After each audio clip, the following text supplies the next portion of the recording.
साहिवाल से खबर शामिल करते हैं। सिटी टीवी पाकिस्तान के नुमाइंदा खसूसी अरशद सरदार चौधरी की रिपोर्ट के मुताबिक the centre of excellence martial arts के मास्टर और तलब इल्मों का रेस्क्यू के सेंट्रल स्टेशन का मालूमाती दौरा।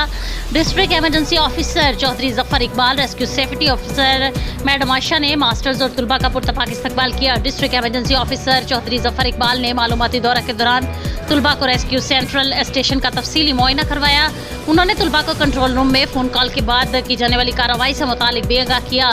चौधरी जफर इकबाल और इनकी टीम ने बच्चों को इमरजेंसी की सूरत में सांस की बहाली की तकनीक से मुतालिक आगाह किया। सेंटर ऑफ एक्सीलेंस के बच्चों ने CPR का अमली मुजाहरा भी किया, जिस पर डिस्ट्रिक्ट एमरजेंसी ऑफिसर ने बेहतरीन अमली मुजाहरा करने पर अदारा के तुलबा की तहसीन की। बाद रेस्क्यू के मास्टर ट्रेनर ने तुलबा को एम्बुलेंस में मौजूद आलात और इनके इस्तेमाल के बारे में बताया।